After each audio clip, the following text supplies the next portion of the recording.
Thank you so much, Wendy. I'm going to just accept this recording here.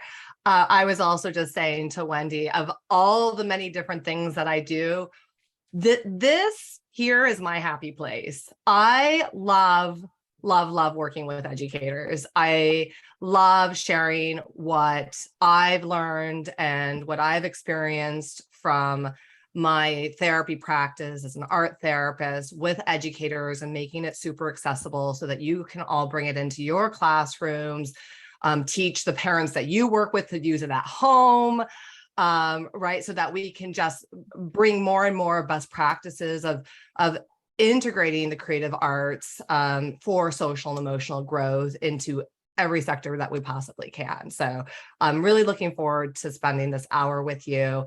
I'm going to go ahead and put up my PowerPoint right now, and we're going to get started.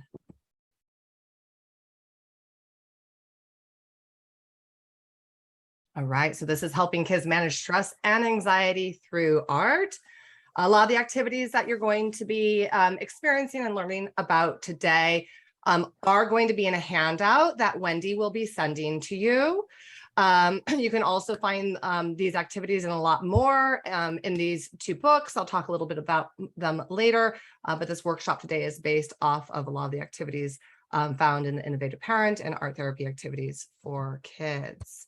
And before I get started, I'd just like to quickly acknowledge the Tongva Nation, on whose land the city of Los Angeles rests today, and that is where UCLA Arts and Healing is based. We hold respect and gratitude for the Tongva people who still consider themselves the caretakers of this land. And by their example, we are reminded of our responsibility to the planet and one another. So please, let's just take a moment in our own way to honor the Indigenous communities of past and present on whose land you are joining from today.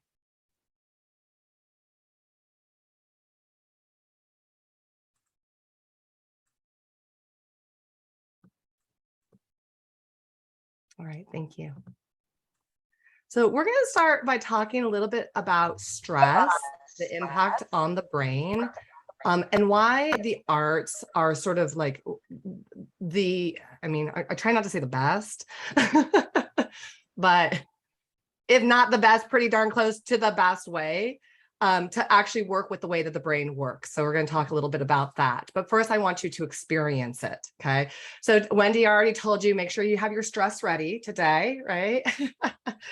So take your pen, your pencil, your paper. You can use a Post-it note. If you don't have materials, you can use your finger and the air.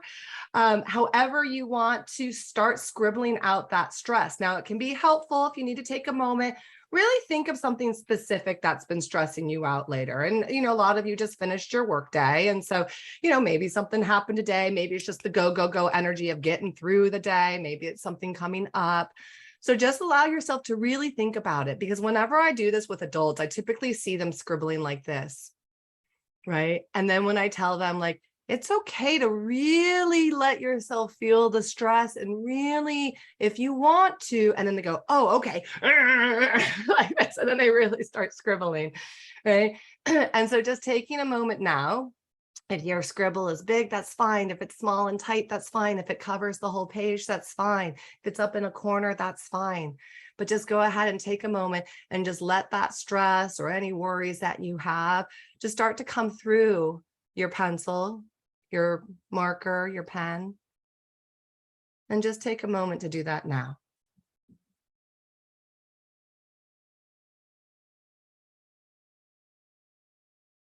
Now, some people will do this very quickly, and other people will take a little bit more time. So that's fine. It's important to know that, especially when we're facilitating these activities with kids, we don't want to lose the ones that are already done. So you can let people know it's okay if you're still scribbling, keep scribbling, right? If you're ready for the next step, what we're going to do is we're going to take a look at the scribble. So go ahead and hold it up, maybe hold it back, get a little distance from it. All right. And then turn it towards you so you can take a look at it whenever you're ready.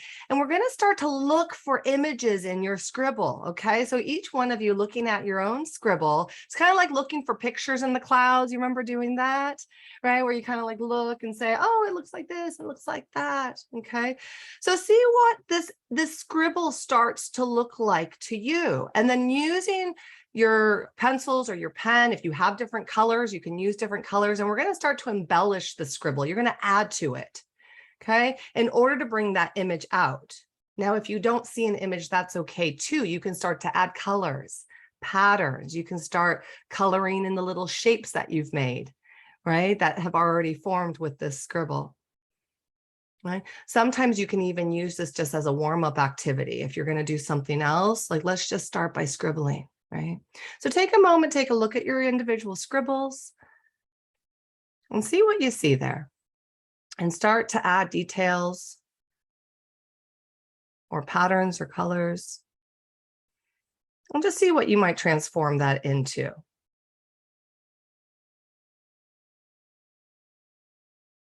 Now, if you ever have somebody say, oh, well, I don't know, what I like to say to that is it's okay not to know. This actually comes from a not knowing place, right?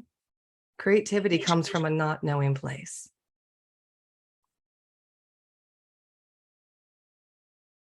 And we're just going to take another moment or two.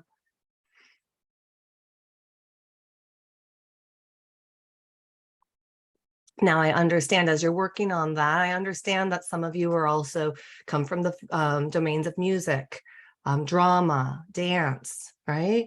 So I also want to invite you, as I'm offering these different activities, which are going to be visually based, right, in the visual arts form, think about how you can translate that into your own art domain, right? What would a scribble sound like? What would a scribble move like? Right? If we were going to scribble with our bodies. Okay. So we can take any of these activities and layer on top of them. We can scribble, and then what does your scribble say? What does it sound like? Or we can just start by making a scribbly sound with our instruments or with our vocals, right? Or with our bodies. All right. Now, again, if you're finished, if you would like to put a title on it, if you would like to put 1, 2, or 3 words, or I also invite you to use the chat bar now to share what that process was like for you, what you noticed while doing the scribble and the transformation, right? Or what you noticed after looking at what you created. Okay, so the arts have 2 different pieces to it, the process and the product. Wendy's giggling over there. Wendy says she was stressed, so she was looking forward to this. Yeah. All right. And then if you would like to, it's completely optional. You can go ahead and hold up your transformed scribbles.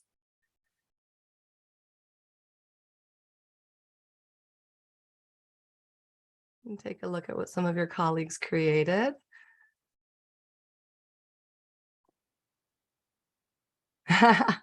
Dream car. Post-retirement. Yes, Wow, and I'm going to these just are so good.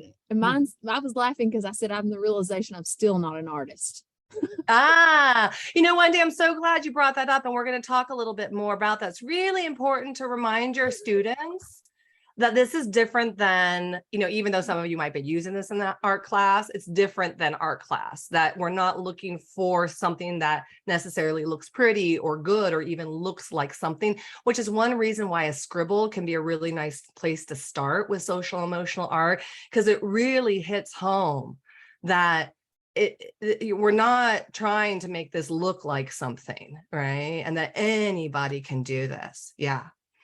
So some of the comments: releasing energy. Mine had lots of tangles. My scribble changed directions sharply and often, realizing I am that's the one who says still not an artist. Yeah. And so what we can do then is, we can move around the classroom. We can check in with students. What was that like for you? And for some, it might be like a release, right? They might go, oh, I felt better afterwards. Yeah. Other might say, I felt really agitated. It really kind of stirred me up a little bit, right? So any response is okay. I see another comment: began slowly, kind of repetitive, like most days. It got bigger and bigger. And then, wait, hold on. And then what? And then, let me see here. Then it went crazy because it took over. But when I was adding color, I added mostly cool colors, but added some red moments in the middle, that to show the anxiety I always have. Yeah. Thank you. What a process, huh? Yeah, and that one little simple activity and a release. It's a really useful way to even check in with students, beginning of the day, end of the day, right? Notice me in the middle of it all, but the M, but then I saw all the stress drifting away. Yeah, thank you for sharing. Right. So we can do this beginning of the day. Any stress at home, any stress from this morning, we can scribble it out and then we can fold it up and you can pass it up. And I'm going to hold that stress for you while you're in class today. Okay.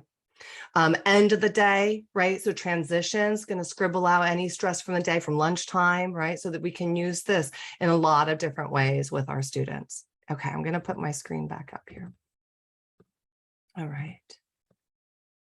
So what you just experienced in varying degrees, right, is that art lets us access something inside of us, okay? Then once we access it, we put it outside of ourselves and it becomes an art object. And that goes for movement and sound and, you know, a performance, you know, when we embody it or we make a sound, we've made it into something tangible, right? That we can move with or hear or that we can see when we're working with the visual arts. And then we can transform it, right? Now it's not just this like icky feeling inside of us. It's something that we can do something with. And when we do that in a social context, right? When we do that in the presence of others, whether that's one-on-one or in a group, right? Then we have this added benefit of feeling like we're in it together, that we are all engaged in this connective process, even if we're doing our own individual scribbles, right? And then we can start talking about similarities and differences, right? And then that's how we get to know not only ourselves, but also connect with our peers. All right. So when we are stressed, and I use the word stress very broadly, this can be anxiety, this can be mild stress, this can be trauma, right? The impact of trauma on the brain. This can be sadness, loss, grief, right? So when we experience stress, what's fascinating is that they've actually done studies that show the activation sort of moves away from the thinking brain. Right. So this part of the brain gets really quiet, the cortex, and then we start to see a whole lot of activity back here in the amygdala, in the part of the brain that helps us with emotions and with survival. Okay. Now that part of the brain is not tasked with things like thinking, language access, learning, attention, right? Emotional regulation. All right. So what's happening when we're under stress and we ask a student to talk to us about it, explain why they're having the behavior they're having, right? I know we've all done that before. I've done it too, like with my own kids, you know, like, what were you thinking? Why did you do that? They don't know. They don't know. And their brain in that moment, right, doesn't have the ability to process our language, let alone access their own language, to then think through what happened and then problem solve and learn from it, right? But what's also very interesting is during this time, our sensory systems stay online, okay? And what I mean by that is that our ability to take in information through the five senses, right? Our sight, smells, taste, sound, right? And touch and movement, right? That actually heightens, right? Makes sense, because if we were under threat, we want to be sharp. We want to know where that saber-toothed tiger is coming from. We want to hear the rustling of the trees. We want to, you know, see the cave where we're going to escape to, right? So this is all really deep survival stuff that's embedded in our brain. So we can then access the mind and the body, the internal world, when we're stressed through sensory experience. All right. So here's just a nice little example. I use, you know, art activities with my own children at home. I'm a mom of 3 kids. I have a 6, 10, and almost 13-year-old. And this was a situation where my oldest was really angry about something. He was angry at me actually, because he was being mean to his sister. And then I got mad at him for being mean at sister. And I didn't ask him why he was mad at his sister, you know. So he went into his room and, you know, therapist mom here, I was like, honey, I'm really sorry. You know, I didn't ask you what happened with your sister. Like, and he's like, go away. And I was like, I know you're mad at me. You know, I was labeling his feelings. I'm inviting his anger. I'm initiating a repair. I'm doing all the right things, right? As a mom in that situation. And it was like, I hate you, go away, I don't want to talk to you, right? And that was the moment when I thought, why am I trying to talk to my own kids? I use art all the time with my clients in therapy to help them to regulate their emotions and reconnect with their family members and with themselves when they're distressed. So why am I still trying to talk to my own kids? And that's sort of where this all bloomed from was, my goodness, we can use art therapy inspired activities at home in the classroom. So I took a piece of paper and I slipped it under his door after drawing 2 circles, right? And drawing a little face in one and then writing what happened. And I slipped it under the door with a marker. And he did this, he colored this in, and then he wrote, "I'm mad," right? And then he opened the door and he gave me a big hug right after that. And then we were able to talk about what happened. So in that moment on the fly, he was able to access something inside of himself and express that on the paper, right? He was able to reflect on it, put words to it, right? And then we could start to move back into conversation and problem solving together, right? I'm not going to spend a lot of time on this slide, but essentially art making does a whole bunch of stuff in addition to what I just described. And depending on what skills or goals you want to focus on and really develop in your students, right? That's where we start to think very thoughtfully about what types of activities are we going to provide and how are we going to provide instructions in order to emphasize these different goals, right? But anytime kids are making art, really, they're benefiting, right? Because there's just a whole lot of good stuff going on, problem solving, needing to focus, building empathy for others, controlling their impulses, okay? All right, so we're going to talk a little bit about talking about art in order to enhance social emotional skills, right? So I talked a little bit about this already in terms of why the arts is really useful in accessing our internal world and the internal worlds of children. That step, though, where they, look at what they've made and they talk about what they've made and they put words to it, that's when thinking brain comes back online. So you just heard me describe that a little bit with my son, right? That he was not in thinking brain. He was in defense mode. He was in go away, shutting down, pushing away, right? And after he could join with himself and with me through the art, right? And look at that, then he could start to let thinking brain come back online. He didn't feel as threatened anymore, right? So now we can start to put words to what we made. And when we share again in a social group, that's when we also see things like empathy building, shared experiences, and more insight into ourselves as well. It helps us to slow down, right? And really reflect on what's happening on the inside. Okay, so we see executive functioning increasing and unpleasant emotions then decreasing. All right, so the art process transforms emotions, but so does talking about our art. So I'm going to invite you right now to take a look at this drawing. This was actually a drawing done by, so Ping Ho is our founder and director of UCLA Arts and Healing, and she was the co-author with me of our first book, The Innovative Parent. And this was a drawing that her granddaughter did, okay? And one thing that I am going to invite you to pay attention to is what you see, what you notice, or what you wonder. Okay, and this is important because as we do this experiment here, you're going to notice that your brain is going to make a lot of meaning really fast about what you think you see. So we're going to use the chat right now just to practice describing as objectively as possible what you see. Okay, so go ahead and do that now. And I'll just take a look at the chats coming in. Brown eyes, brown hair, looks like the person has 3 legs. I see a girl. I see a girl smiling. I see a smile. I see a person who appears to be a superhero with a cape. Take a couple more. Woman sitting on a 3-legged chair. A happy child. I see 3 legs, no arms. Something is represented in blue behind her, right? Yeah, so listen to the variation. Right? Ballet slippers, that's a common one. Long hair, 2 eyes, a smiling face, striped cloth. Yeah. Sometimes people say they see wings. They think the blue is wings, right? So notice, yes, Robin, I wonder what the blue object is. Yeah, right. So notice how quickly your brain's made meaning. You are assuming it's a girl. You're assuming it has 3 legs or is on a 3-legged chair, right? You're assuming that it has a cape, right?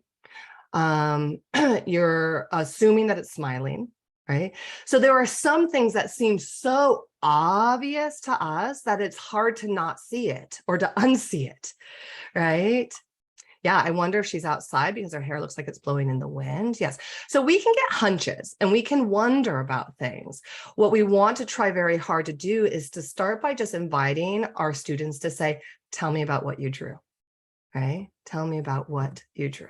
I'm going to show you the image that this was based off of. All right, there's the picture. Right?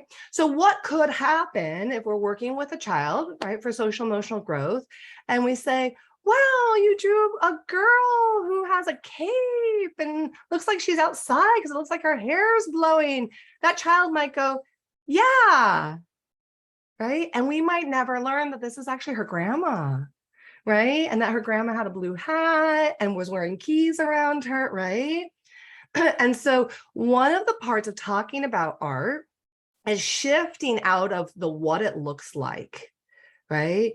And using it as an opportunity for the child to practice curiosity, to practice observing and then communicating their own ideas about it, right? A common one, especially with younger kids, is they'll scribble, right? They'll draw something, they'll scribble, and then the adults will go, oh no, don't scribble on your drawing. It was so pretty. It was so good. Why are you scribbling? And the kid's like, oh, but if you actually ask a child, like, tell me what you're doing. What's going on in your picture? They'll say, oh, I drew this house and now I'm coloring it in, or then the flood came. And right. And if we don't allow that child the opportunity to share what their perspective is, even if we are certain we know what it is, right? That sometimes what they say will really surprise us, okay? So we can bring that same sort of non-judgmental curiosity to talking about the process as well. So I encourage you right now to think about a student that you're working with and maybe take a look at these examples of different types of strengths that we can reinforce during the artistic process, whether that's with music or movement or drawing. Right? So you can take a look at this list or come up with your own. And if you'd like to, you could write that down. And then I'm going to invite you to just think about how might you encourage or reinforce that strength simply by observing them dance or play music or draw. Okay. So take a moment and think about that. Okay, I'm going to give you an example. I was volunteering in one of my kids' art classes. The school actually didn't have art unless the parents came in and taught the art classes at that time. And so I was one of the volunteer parents to come in and teach art, but we had a preset curriculum to follow. And the day I was there, they were doing finger painting and learning about Monet. Okay. And the classroom teacher was with me. This was about 3rd grade. Okay. Just to give you an idea. And there were these 3 boys and they were very squirrely boys. Like they were kind of known as like the disruptive, kids in the class. And they were, with the finger paints, they were just mushing and gushing. And the teacher came over to me and she said, Erica, are you okay with this? And I said, yeah, I am. Are you okay with it? Well, she and I had different goals, right? Her goal was following directions. Okay. And her goal was also very focused on the product, right? Because she needed artwork to hang up for back to school night, right? And so we had different goals. I was looking at these boys and seeing an entirely different experience happening.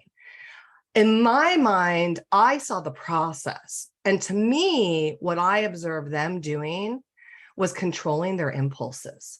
They weren't touching each other. They weren't touching themselves. They were staying on the paper. It blew my mind. I thought, my goodness, you're going to give these boys, who have a lot of disruptive energy in them, finger paints, right? Which is a very loosey-goosey material. And we want to keep that in mind. That stirs up emotions. It stirs up expressivity, right? Versus like a piece of paper and a pencil, which is more containing, right? In terms of emotions, in terms of behaviors, okay? They were taking risks. They were being pro-social. Look at this. Look at when you mix these colors. Look what happens when I go shoosh. They were exploring the material, right? So for the teacher, right, had she intervened, she would have said, that's it. Go wash your hands. You know, you're done. Sit over there until the class is over because you're not following directions, right? That's what probably would have happened to those kids, right? Instead, what I was able to do was to say, wow, guys, you are really experimenting, and look at how you can experiment and stay on the paper. You are really controlling that material, right? And the hope is that that goes into their heads and they go, oh, I am one who can experiment, but stay contained. I am one who can take safe risks without infringing on the boundaries of others. I can do that. Right. And then we hope with enough exposure to those types of experiences, it starts to generalize into other situations. Right. All right. We're going to move into connecting under stress. Okay. So I'm going to invite you right now to go ahead and trace your hand on a piece of paper.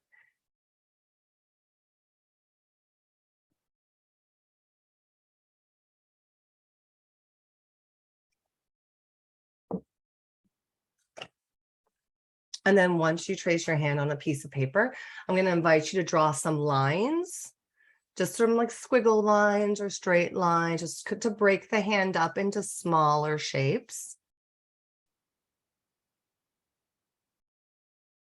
Right. And then I'm going to invite you to think about places or people or things in your life that you feel like are supportive. And within each of the little shapes you've created, I'm going to invite you to either you can write words that describes that place, person, thing that is supportive of you. You can add a color to represent the feeling you get when you're in that place with that person, or you can add little doodles or shapes or symbols.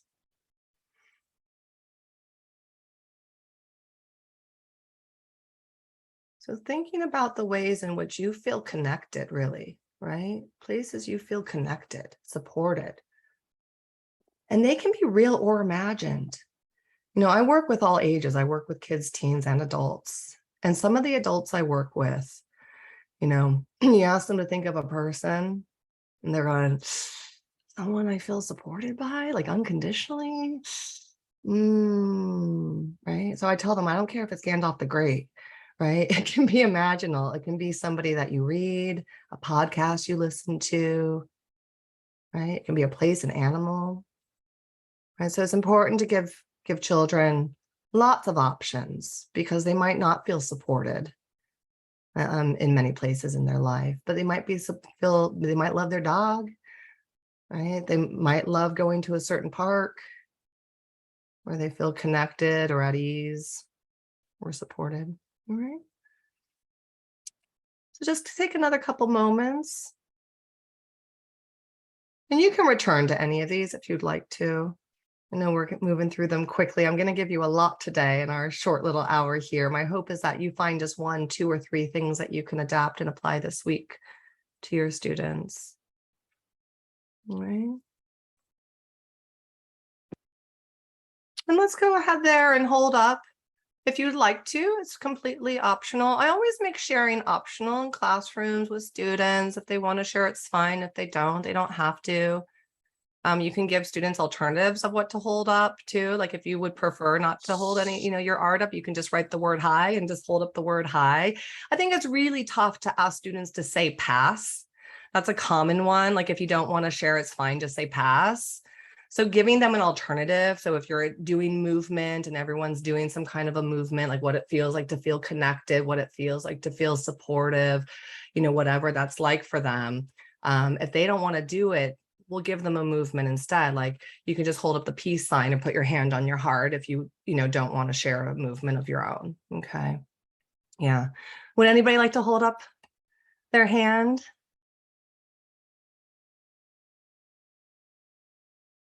Thank you. Thank you.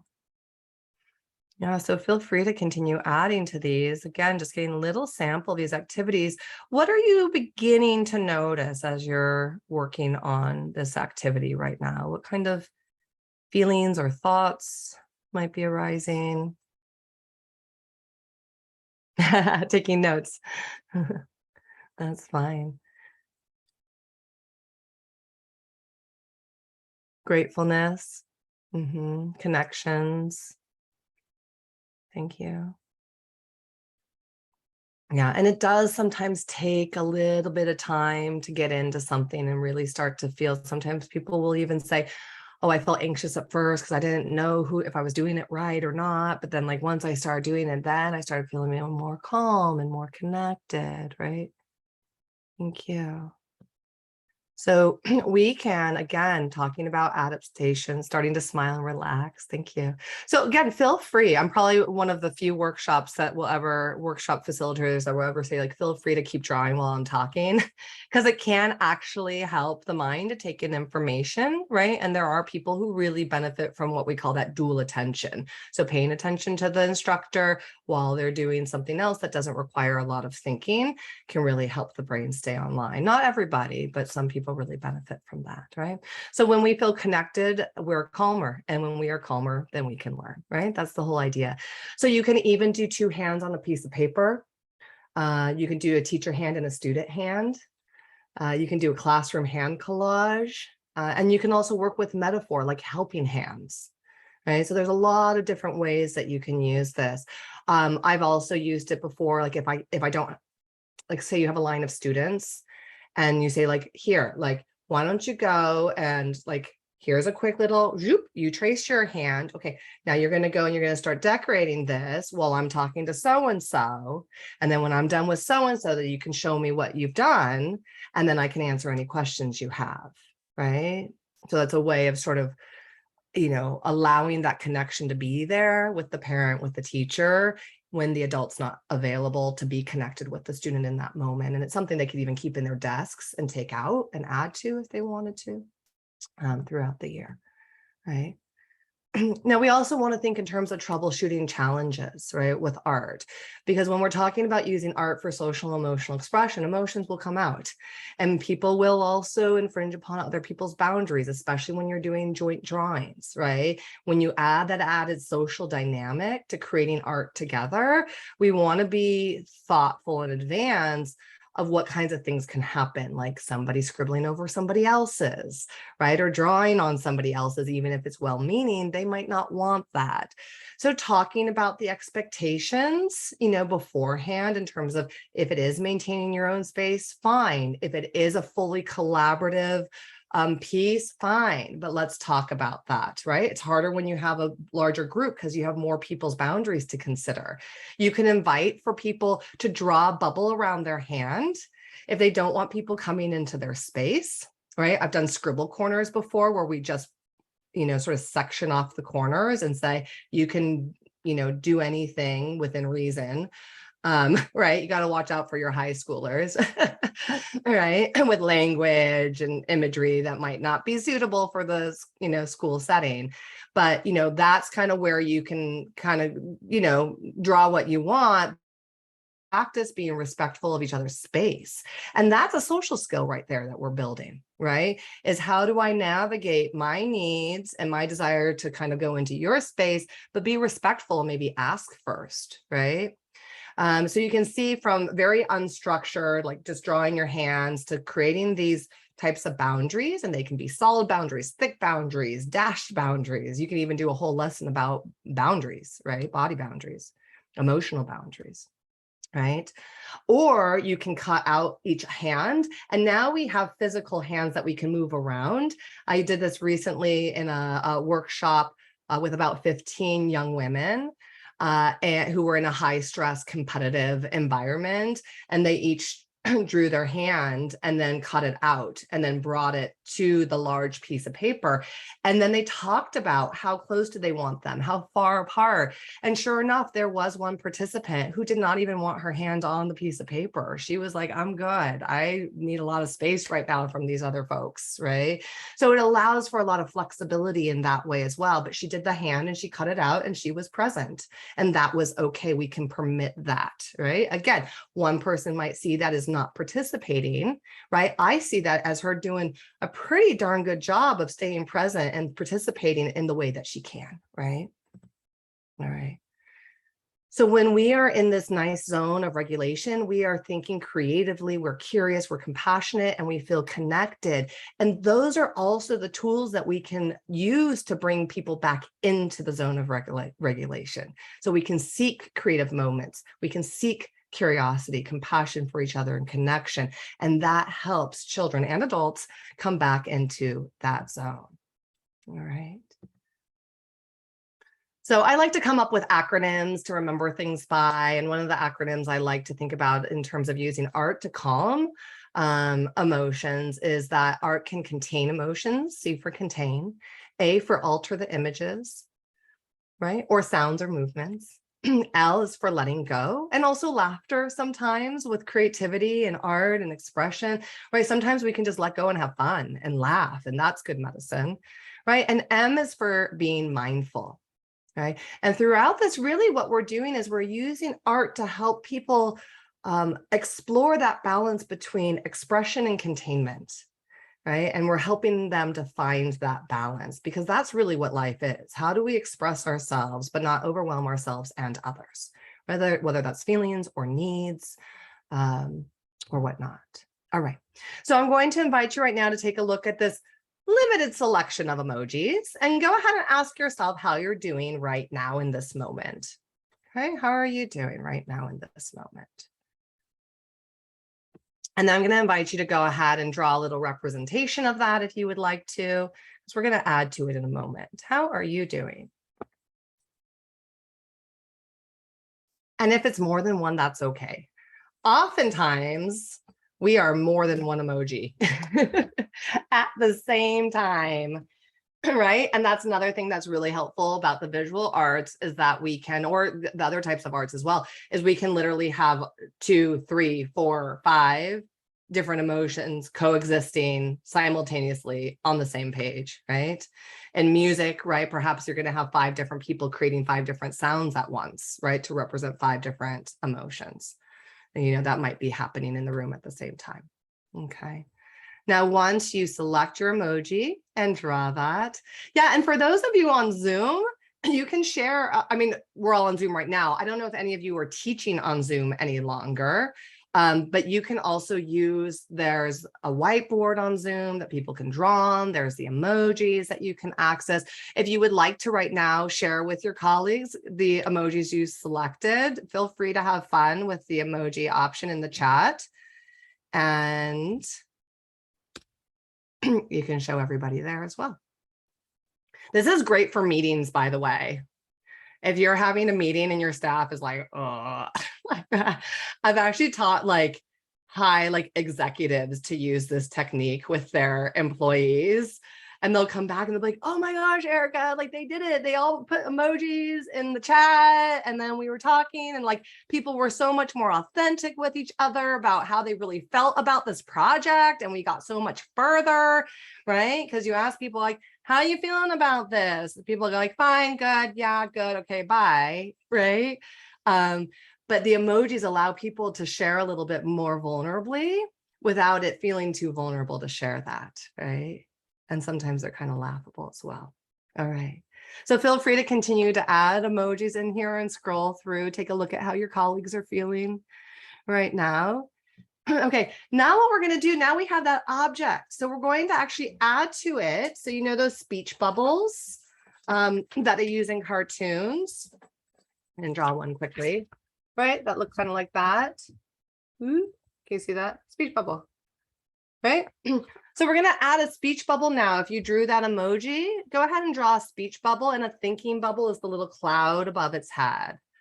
All right. And you're going to add, what is it saying? What is it saying?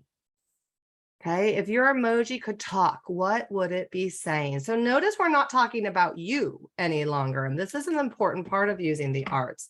We can do what's called externalize. It's a lot easier to talk about and to give advice to somebody who's not us. So now we have a character, right? So now we can wonder like, I wonder what that character is saying. Right. And if the student says, I don't know, then you go like, oh, is that what the character is saying? Like, I just go with it. Like, right. Like, oh, okay. So is this the I don't know character? No. Oh, well, which one would be the I don't know? Because it sounds like I don't know also just came in the room, right? So which one's the I don't know emoji? Right. I don't care. Okay. So which one would be saying I don't care then? Right. Like if that's what's in the room, I want to get to know that feeling. Right. I want to get to know that character. So go ahead and put down, what is it saying? And then explain to students that sometimes what characters are thinking is very different than what they're saying. So let's get curious now to see what your character is thinking. What would your character be thinking? So a lot of times what I'll get is the character saying, I'm fine, but it's thinking, I'm really stressed out, or I've got a bunch of homework. I did this with my daughter last year. There was all this drama with her friends, and my daughter's very stiff upper lip. Like she doesn't talk about any of it. She's like unaffected, but I hear it from all the other moms. And so I asked her to do this activity with me. And I was like, so which of these characters has something to say about what's going on with your friends?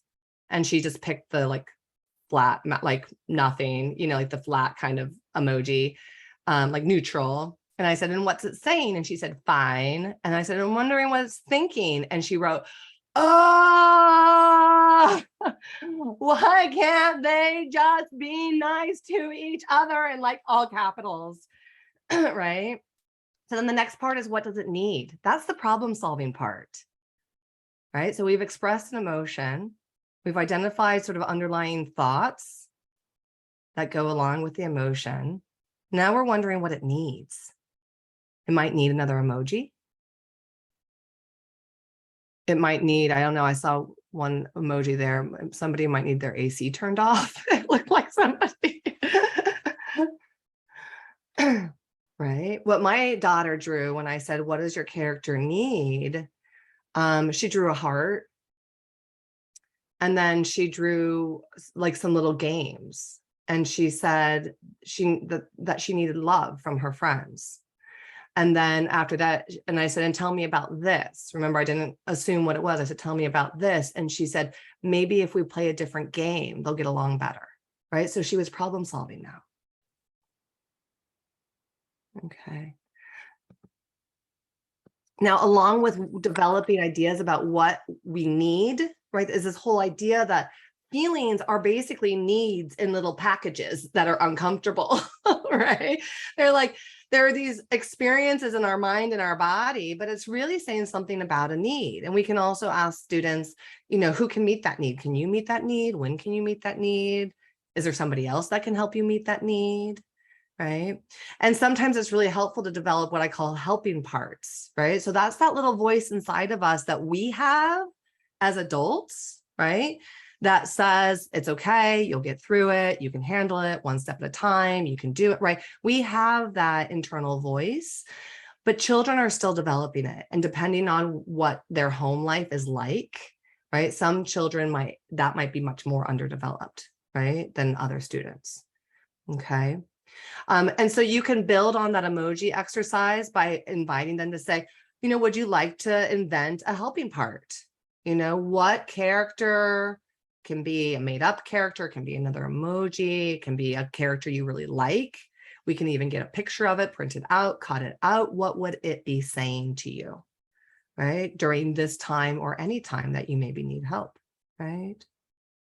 And that helps them to rehearse that positive or reassuring self-talk, right? Again, the idea that it's easier to come up with it when it comes from somebody else, right?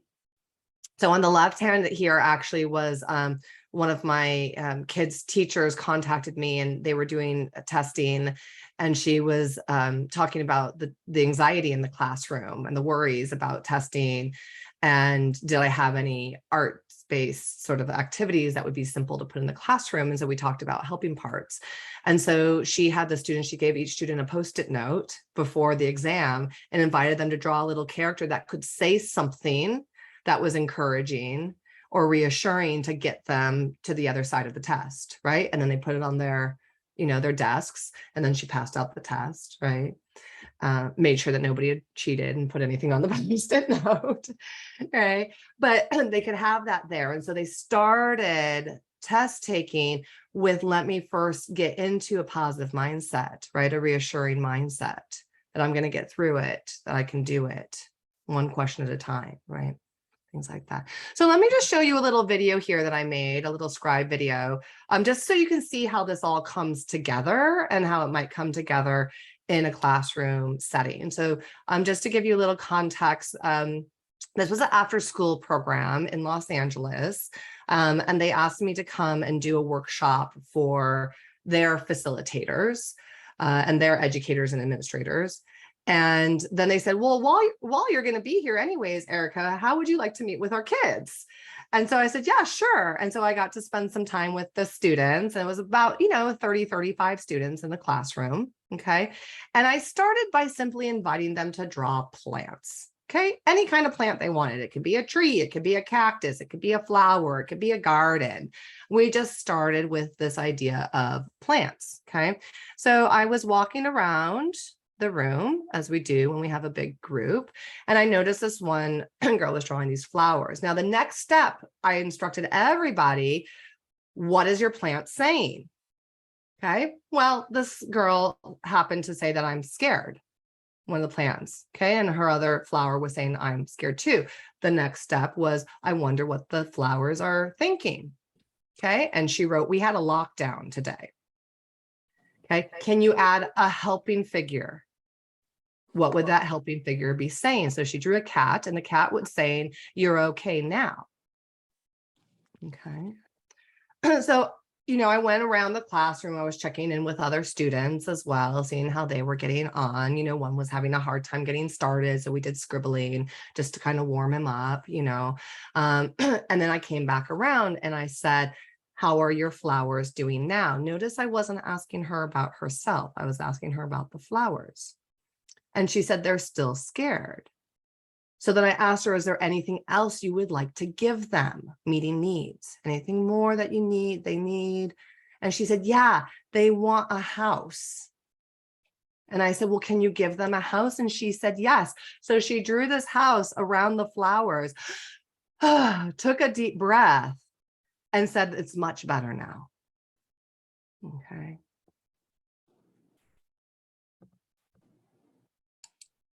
How do I get off of my video here? Ooh, next slide. There we go. All right. So she spontaneously created extra containment for herself. Okay. Now the arts are already containing for all the reasons we've talked about. It's contained on a piece of paper, right? Is contained in this moment of sound, is contained in this body of movement, right? So there's containment that's already inherent in creating art, but we can provide even more containment when we need it. She needed a lot of containment. That was really scary, right? They had a lockdown because of an active shooter on campus, or the threat of an active shooter on campus, okay? And this came out spontaneously simply by going through those simple steps that we just did, right? And then she spontaneously gave extra containment. I think she probably wanted to be home. She was probably done, donezo for the day, right? And so if I had spent a little bit more one-on-one time with her, I might have said, I wonder what it'll be like for you when you get home, or right. But again, I didn't have a lot of time with them. I didn't know her background. I was never going to see them again. I felt like she had contained enough and was able to express something. So I just left it there. Right. Now you have relationships with your students, though. You'll see them again. Right. So in that situation, you can say, hey, I wonder what it'll be like for you when you get home. Right. And who knows, maybe the student, again, don't assume anything. Maybe the student will say, oh, it'll be even worse. Right. Like, well, where do you feel most contained? Just like these flowers, like you could give these flowers a home, like where would be a comfy place for you? Or if you need a comfy place while you're at school today, how could you signal me? right? We can also provide containment by folding things. We talked about that earlier, right? Scribbling out stress and then folding. We can stick it in envelopes. We can staple things closed, right? We can put things inside of boxes, right? There's lots that we can do to make things feel more contained, right? Once they've done something. This is a doodle dump here. I call these doodle dumps. It's just dump it out. It's just doodle out whatever's on your mind, however you're feeling, right? And as we talked about, again, material type and size matters, right? I had an educator once do like a mural scribble. But she said came back and explained to me, she said, I did that scribble exercise, Erica. She's like, but I just could not contain them after that. Like they got just totally out of control and wiggly and they wouldn't sit down and I couldn't rein them back in. And so I was like troubleshooting, like, well, was it this? Was it that? Was it this? Was it that? And then finally I said, how big was the paper? And she said, oh, it was that butcher paper that you like roll across the floor. And I was like, oh, yes. So if you have students standing up or leaning on the ground, scribbling on butcher paper, their motor movement's going to get stirred up, right? Versus if they're sitting with a piece of paper this big, doing a little scribble, right? Much more contained. So keep that in mind, all right? I'm just going to check the chat here. See if there was any questions or comments.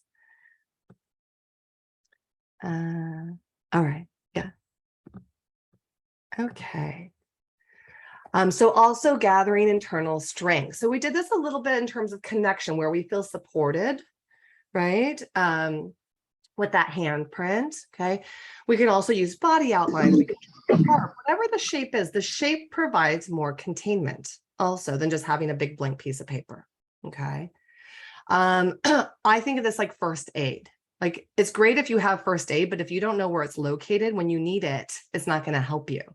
And it's the same with strengths on the inside. We often assume that people know what's good about them or what their strengths are. But when you ask them, a lot of people struggle with it, right? So I'm going to invite you right now, if you want to, add to your hand, if you want to draw a heart or another shape, and just thinking about some of the things that are your own strengths. So before we were focusing on things that are supportive to you, more like external things, right? Places and people and things that support you. Now I'm going to invite you to think about those things that are inside of you, things about your character, things about your personality, things about your values. Right? And go ahead and take a moment to do that now.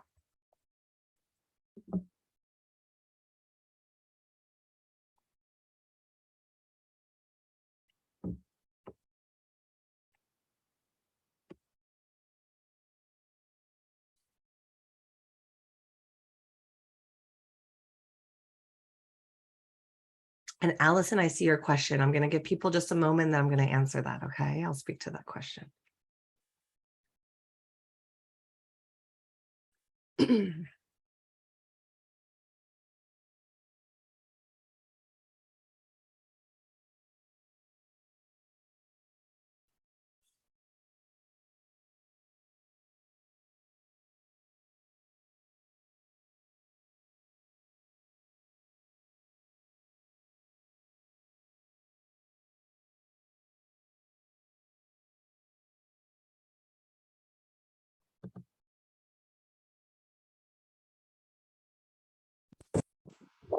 And again, you can use colors or symbols or words.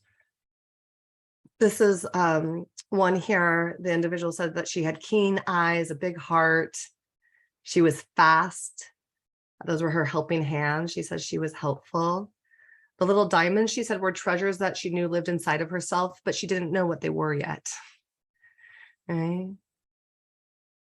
Yeah, these were her fast legs.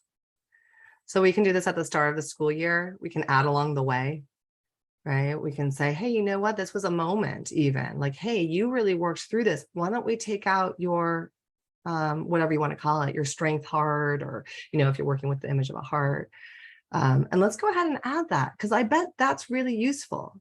That's something about you as a person that you were able to just do that, right? When they're having a problem, then they can take it out in references.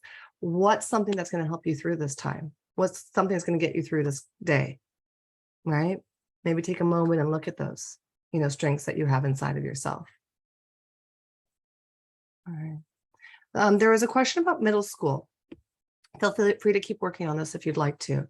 Um, so a lot of times, so with middle school age, right? So drawing from things that are popular, social media. So helping parts, right? Like what are the popular, memes right now? What are the popular YouTube videos? What would they say if they were having a hard time, right? The other day, someone was telling me about milk demons. You all know about milk demons? A middle schooler, the other, I find out all this stuff from my middle school and high school clients. So someone's telling me all about, milk demons the other day, right? They're like, it's this YouTube phenomenon, and they run around and they steal milk, and then they guzzle milk, and they look like creepy little demons. Right. So then we could talk about what happens if the milk demon, is having a problem? Like, do the other milk demons, would they say something encouraging, or would they steal his milk? Like, how do they deal, right? Like, can we draw that? Can we add to that? What would you say to the milk demon, right? So we can use popular imagery as well. They can create their own memes. In terms of inappropriate images, again, well, let me also say in terms of buy-in, saying like even just one little thing, going with the resistance. If the resistance is there, that's what they're feeling. That's important, right? We don't even have to push past the resistance, because that's where they're at. And so letting them know it's okay to not want to do it and think it's stupid, right? Like, which character would say it's stupid? Which emoji would say it's stupid? Right? Sometimes I'll play kind of dumb. I'll be like, well, what about this one? Like, this one looks like it's saying stupid. I'm like, no, Erica, it's this one. I'm like, oh, sorry. Right. So those are a couple little ways. And a lot of times when they realize that they don't have to be vulnerable, right, then they're more willing to participate as well. Right. They don't want to be vulnerable in front of their friends, or even with themselves necessarily. In terms of inappropriate images, I'd say not necessarily something you can avoid always. You can certainly speak to, like, just remembering we're in school right now, and while you can express whatever you want to express, we are going to avoid, personal body parts. We're going to avoid, writing curse words, right? But we can think about other ways to communicate those things, right? So if you really, really want to write a curse word, like, what color would that be and what shape would it be instead, right? For example, and you can draw a symbol without writing the word to convey that feeling, right? Or that experience. All right. Does that help? Yeah. Okay. All right. Wow. We are already, I'm going to move through my last few slides here. That hour went by so fast. Okay. So this is A, so alter the image, right? So it started the school year, I saw all these kids, like, I'm afraid. Like, there was this one little boy I kept seeing at drop off, and he's like, I'm afraid. And the teacher and the dad would be like, you're not afraid. There's nothing to be afraid of. You're not afraid. I'm like, sitting there going like, no, he just said he was afraid. I think he actually is, because he said he is. And they're telling him like, no, you're not. No, you're not. You're fine. Go. Right. So instead we can get curious again and help kids get like, what are you afraid of? Like, what's going to happen? And sometimes it's realistic. Sometimes there's a real fear, right? Or based off of a real experience. And sometimes it's very imaginal, again, depending on the age, right? And so we can help them with storytelling also, and just going with that, right? So we can allow the thoughts to be there. We can use strategies like we've talked about, externalizing the feeling. We can talk to the feeling. We can reassure the feeling. Another character can reassure the feeling, right? And sometimes we can pull from strengths also. So we just gathered strengths. We can say, well, I wonder if we imagine that happening, but then bring in these other strengths that you have, we can transform the image. Right. And so by bringing in the strengths with the scary image, what's the image that goes with the fear? Okay, then how can we bring in the helper? How can we bring in your strength? How does that now change how the image feels? And a lot of times they'll say it makes it feel better, right? You cannot rationalize with irrationality. And that's a mistake we make over and over again. It is okay to provide reassurance, but when we are trying to rationalize with somebody who is in an anxious state, whether that's because they're like, my son was afraid there was gophers living in his closet, right? Or, my older one who's, afraid that he's not going to do well on a, math test when he kills it every time, right? Like they're just thoughts.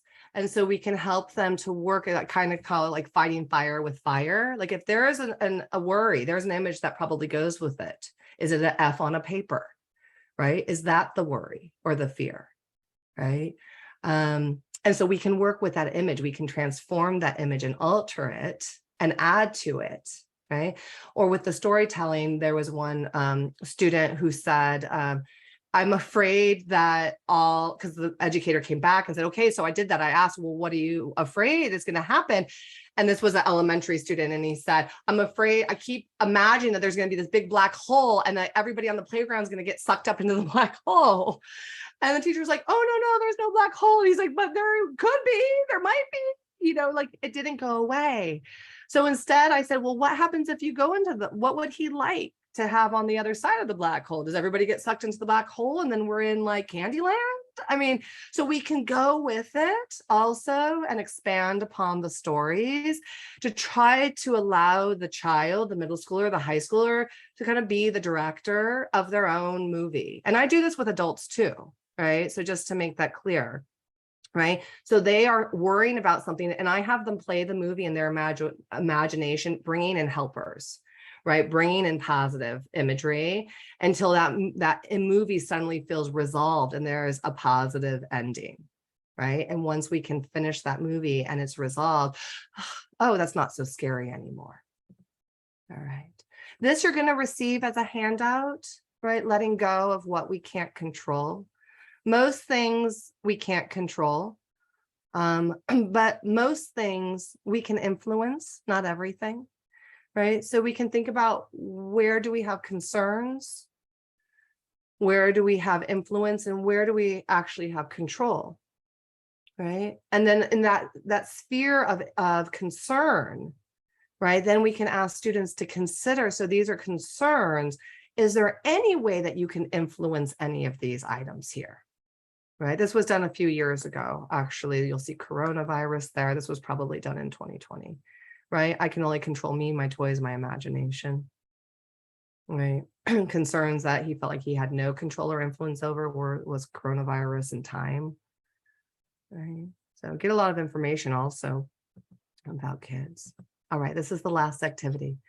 So I'm going to take a moment right now to just invite you to find your favorite color in your room. If you don't see your favorite color, you can just find any color that's soothing or exciting or any kind of pleasant emotion that catches your eyes when you're looking around the room. So go ahead and do that now. Just look around, find a color.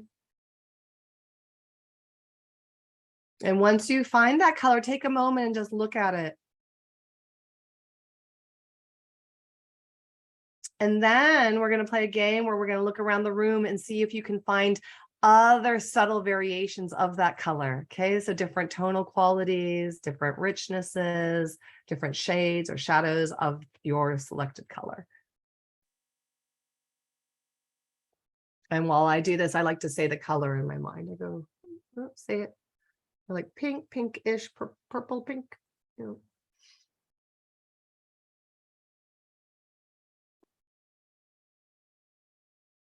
And just noticing what's happening on the inside in your mind, in your body.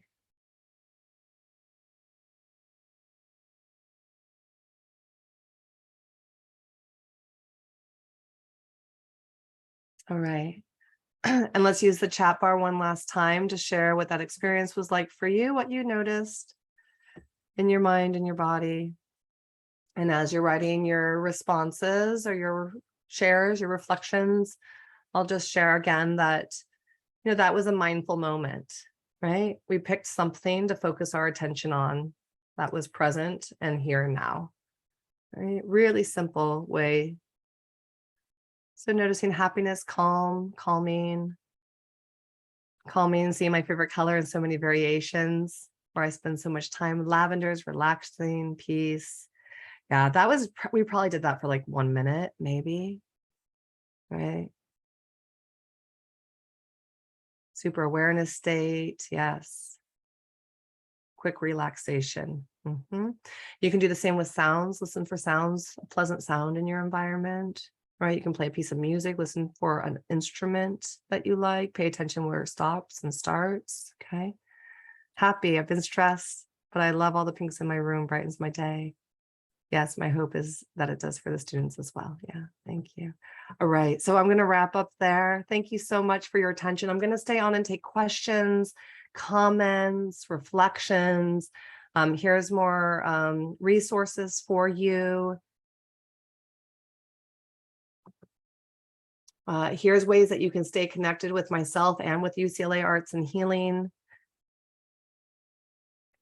I know Wendy's going to send out a follow-up email with your handouts, and she'll include in that also my contact information if anybody wants to subscribe or connect, or just reach out because you have another question that's, that you need to go into a little bit more in depth, that there's a particular student that you have concerns about and you're wondering how what we talked about today can apply. Just let me know. All right.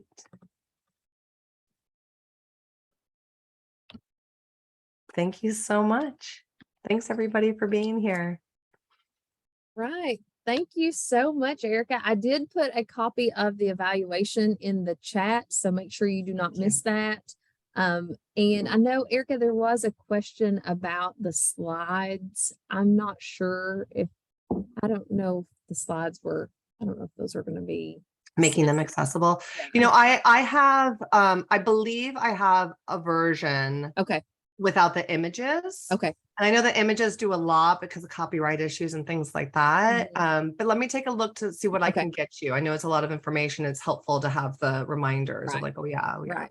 That'd be yeah. perfect. And also remember, my hope too is that the handout because not all of the activities, but a lot of the activities, including how to talk about art, are in your handout. Yeah. So you're going to get a lot of this in your handout. So hopefully that'll, satisfy that urge. Yes. Right. Yes. The handout is wonderful. It is, and like she said, it's got really great step-by-step kind of. I didn't want to send that out in advance and you all be like, I don't know. So I wanted to wait and hold off until after the session tonight. This has been wonderful. I will do a little shameless plug. And I'm going to go back up into my chat and find it. If you have anyone in your district that still has not heard about our HERO grant, the only reason why I'm shamelessly plugging that again is we're getting ready to kick that off in October. October 1st as it is approaching. That will be the first day. So if you have anybody in the district that wants to be part of something awesome, just like Renaissance, it is for K-5 social studies educators and any library and media specialist, so they can join. So make sure that you have at least told them about it, because if they come and say, I didn't know anything about it, I'm going to say, well, everyone that's in Renaissance has heard about it. So go get them. So make sure you tell them about that. If you all have any specific questions for Erica, we'll stay on. Otherwise, we'll let her, hop off, and then you all can ask just specific questions about Renaissance. But we do have Heidi and Erica on for just another moment.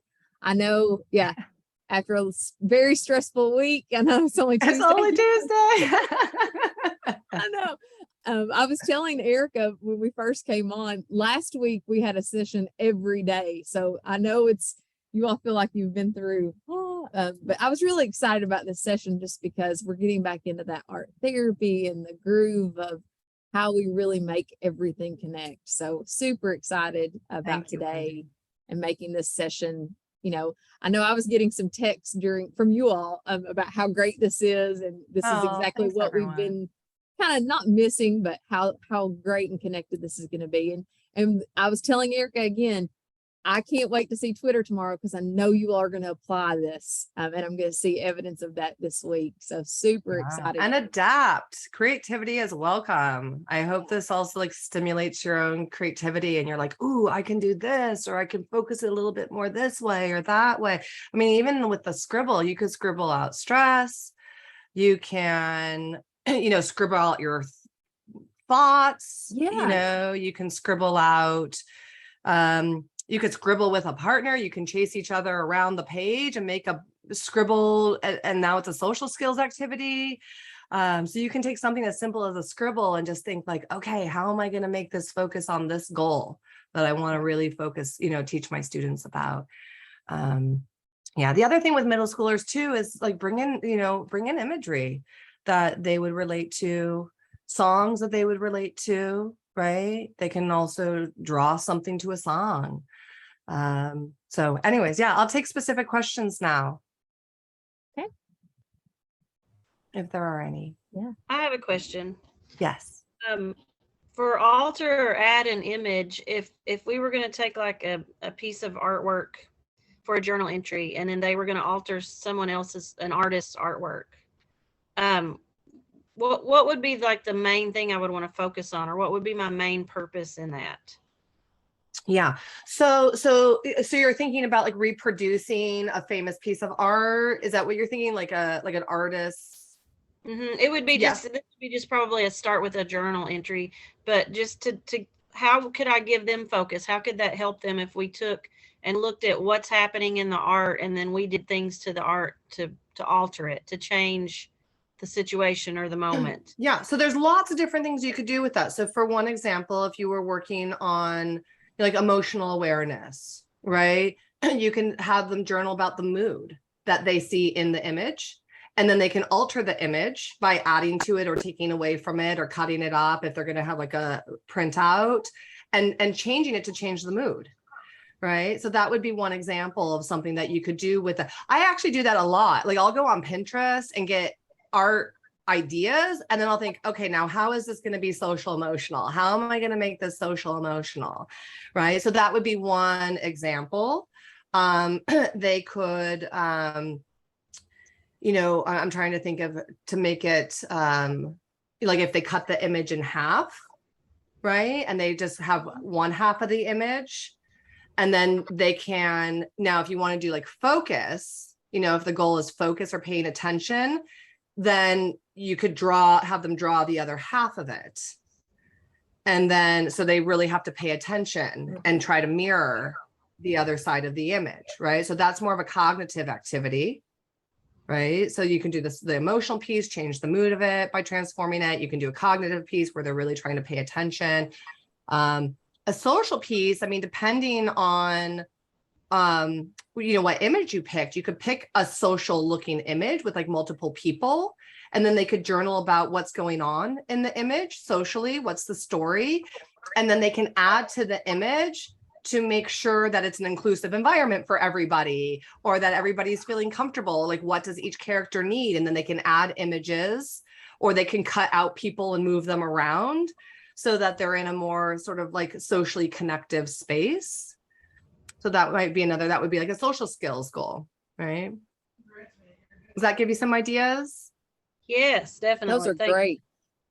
And Erica, I'm just to tag on to that. I love the one slide where you said, what's your goal? And I think that regardless of, everyone that's in this session, we all have different goals as educators. Our band instructors, our drama teachers, we all may approach a lesson with a different goal in mind. Right. I know, I can't remember Rebecca, if she's still on here. Rebecca may approach it differently if she's teaching a unit on Shakespeare.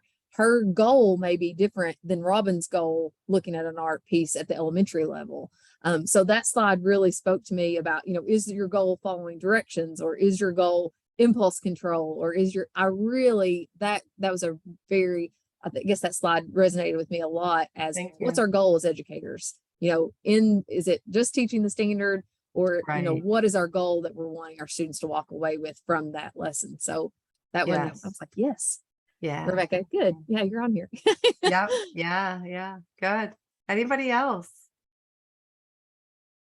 Questions or curiosities or questions about adaptations?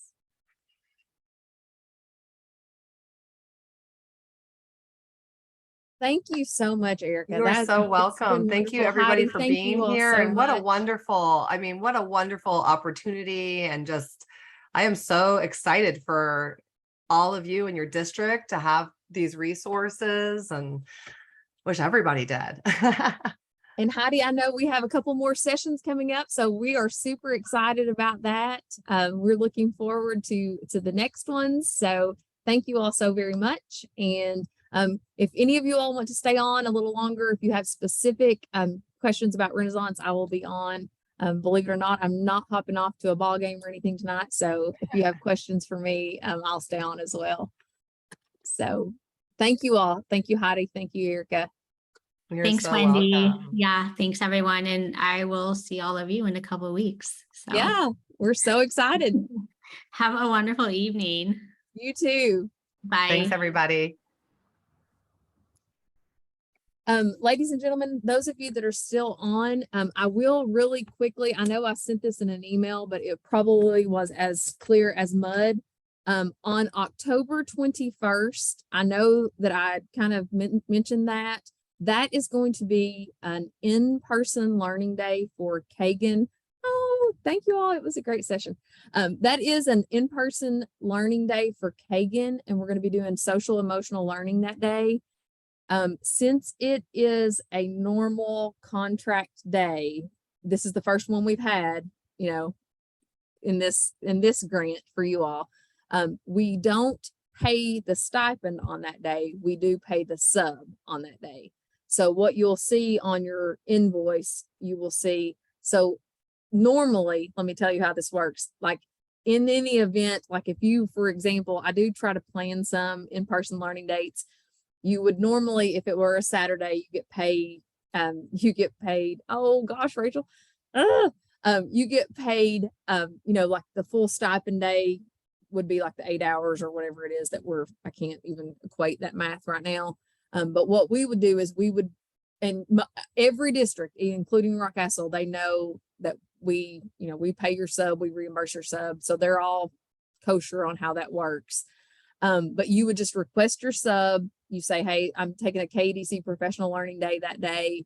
And then, so, cause you're already getting paid by the district that day. So we don't pay you, because then that would be double dipping or however that works. Dr. Evans knows the technical wording on that, but you still get your professional learning hours that day. So you would still get 8 hours towards the grant, which all of you have. Like, I think Gabby did the math, and if she's still on here, Renaissance is now up to like an average of 101 professional learning hours per teacher, which is incredible, might I add. So the average is like 101. And, you know, I think I told you all in February, it was like 40 hours. Everybody needed to get 40 hours. You all are at 101. So there you go. Give yourselves a pat on the back. Y'all are incredible. So I don't even know what I'm going to do with you, because our year's not even it doesn't even end until September 30th. And so here you all are again, you know, rock stars. So that will be on that Kagan Day on October 20th. Our next in-person day. So on the 21st, I'll be giving away a bunch of really cool stuff that you all don't even know about that day. So if you can't make it, Rachel, our next day will be on November 5th. It's a Saturday. Go ahead and mark your calendar, because I know this new calendar's not been released yet. But that day you will want to be there. It's on a Saturday. We have Georgella Lyon coming, and she's doing a whole workshop on, why can't I think of the name of the workshop she's doing? Robin, we talked about it on the bus. What's it called? Where I'm From. Thank you. And she's going to do Where I'm From. Cindy, you did that by reading lips, didn't you? I did. I know. I'm really good. I said Where I'm From, and I'm like, oh, I'm on mute. I got to say that again. And she had it. Sorry. Where I'm From. And she's going to do it not only in poetry, but only Where I'm From using music. So she's going to do it both modalities. So how awesome is that? Just because she's incredible. But not only do we have Georgella Lyon in the morning, we have Gregory Aker in the afternoon. So that day's going to be incredible. And he's bringing a friend with him that's going to do African drums. It's going to be awesome. Did you say what day that was, or you don't know yet? Yes, November 5th. Mark your calendar. November 5th, a Saturday, Lexington office. That day, I'm going to be giving away all kinds of really cool stuff too. You will want to be there. So tell all of our Renaissance friends, anyone that's watching this on recording. Jamie Cornelius loves to watch these recordings, and she said, I I love to watch when you go off the cuff and don't have a script. So Jamie, this is for you. So November 5th or October 21st, you're going to be getting, I've got to clear out the office because Dr. Evans says I've got way too much stuff ordered that has to go out of the office. So make sure you're there so I can give you all this stuff, like really cool stuff that I've ordered. And Gabby and I have played with it for far too long, like cool musical instruments and all kinds of stuff that you all need to come and get. So I'm so excited. You'll have books, you'll have all kinds of really great stuff. So make sure you mark your calendar for either October 21st or November 5th. Yay. I am sending out, Dr. Evans and I talked about, and Gabby and Jamie, and we've been going through the new people, all of that today. My goal is to have all that sent out tonight. So I'm going to work till the cows come home. Is that a saying? Work till the cows come home? I think that's the saying. I always mess up the sayings. So if that's not the saying, it's now a saying, Wendy King style. I'm going to get all that sent out tonight. So I can safely say that if you're on here, you're in. So yeah. I was going to ask, I'm like, I'm so nervous. When do we find out? Like, if you want to be back with me, still in, because if I got kicked out, I'd cry. I'd still come. If you want to be back with me, you're back with me. So, and I hope nobody wants to leave me. So, y'all are back with me. So I'm so excited. Yeah. And so hopefully all of your new colleagues, the only thing that we were looking for is we were making sure that you fit in, because like that's what the U.S. Department of Ed looks for, is they look for, do you fit the strands of the arts? You know, are you within the arts domain? So we had to really be kind of stringent and looking for, you know, are you drama? Are you art? Are you music? Or do you fit in those domains? So we had to really, and if you know someone that applied and they didn't specify that on their application, make sure you say, gosh, you got to put that in there. So that's what we were kind of looking for. And our committee, you know, that's what we had to kind of specify on that. So there has to be a connection. I'm taking Wendy off the hook here. There has to be a connection to the arts with everybody that's in the grant. We can't just open it up because we have multiple applications for people that are ELA or a foreign language or even math, and say, well, I can connect. We even had some folks that were in tech last year and still are in tech, but they had to show us how they're connected to the arts, because this grant was written for arts, music, dance, drama folks. So that's why we're so specific. And then I don't want to turn someone away that fits that criteria for someone that doesn't meet that criteria, because the grant was written for you folks. So that's why we're so stringent. So it's not Wendy, it's me. So Wendy would let everybody in. I won't. So that's just being honest. But in all fairness, that's fairness to you all on here, because if I didn't do that, it would just be for anybody that wanted to join. So we really are picky about who we're letting in. So, but anyway, it's not Wendy, it's me. So, and Rebecca, to answer your, sorry. Yes, please, Tanya. I am English language and foreign language, but I, at the first of the year, took over an arts and humanities class as well. So that's why you fit. Absolutely. Right. Tanya, and that's the time that I applied. I wasn't teaching arts and humanities. I also have a question. Is Montgomery County in your region or no? They are in KEDC, yes. Okay. My son-in-law applied, and I'm hoping that he made it in. Yeah. So, okay. Make sure that he specified that arts track, and if he did, then he's good. He's good to go. I know he's primarily English like me, but he did he double majored in college, and he was an arts major as well. But I'm not sure that it ties into what he's teaching right now. He's a official first year teacher working on his MA. So I'm really hoping he made it in. But I told him, I was like, I don't know, you may not have made it in because you may not have been in the region. So did. So Montgomery is a member of KEDC. Yeah. Okay, I wasn't sure. I tried to look it up on the internet and I couldn't find it. So it's kind of tricky where our membership list is. It's kind of tricky to find. Yeah, I looked the other day because I was like, you may not make it in because I don't know if Montgomery's in or not. So I'm really hoping he did, but I know he was an arts major in college, and He's working on his MA in English, but and he's teaching in Montgomery County, but I'm not sure. So I hope he did. And Rebecca, to answer your question, you do not have to submit any newsletter submissions. They do not have to look any certain way. I've had people send them in a Google document. I've had people send them in a Word document. And what I will do is I will just take all of your submission and we will put it into what that SMORE account. So you don't have to make it look any certain way. And what I'm looking for, several people have asked this, it's any tip or anything that you are doing in your classroom that you have found success with. Maybe it's a website that you know, maybe you're just sharing, you're like, hey, you may not know about this really cool website that I use all the time that saves my life. Or maybe it's a procedural thing, like this is how I take up papers and it saved my life, or anything that you can share. That's what we're looking for. And we'll just put that little tip in the newsletter. We'll give you credit.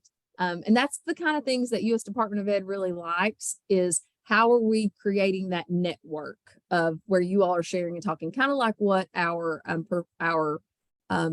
peer-to-peer was, but we'll do that through the newsletter as well. I submitted a lesson that I did with Colvetti Dye. Did you get that? Yes, and that was Is awesome. that acceptable? That's perfect. Yep. Okay, perfect. Great. We had a great time with that. Awesome. I love him. And Tanya, we appreciate your tweet last night about what the grant means to you. So thank you so much for pushing that out there. Yeah. That speaks volumes for the work that Wendy is doing and what you all are doing here. So, and that's what we're about. So appreciate that. And as soon as I saw it, I retweeted. It may have been early this morning. I can't remember, but it was either late last night or first thing this morning when I was on the road. But yeah, thank you so much for doing that. Tanya and I were emailing back and forth like crazy women last night, weren't we, Tanya? Yeah. Yes, ma'am. And I appreciated you responding as late as it was. I wasn't expecting a response until this morning. Oh, and I was so impressed. I was just like, wow, even at 9:30, 10 o'clock at night, this girl responds. So you guys are awesome. You got another tweet coming tonight, because I'm trying to meet that 5 tweets that gives you all praise. You'll get it. Let me tell you, I love being a part of this grant. It is we are awesome. So glad. Yes. Thank you all so much. I'm so honored to be a part of it. Well, we're honored to have each one of you all. Each one of you all is what makes this grant so awesome. And I truly mean that. Absolutely. Robin, who's that fellow hanging over your shoulder there? Oh, Brody, he needs help with the drive.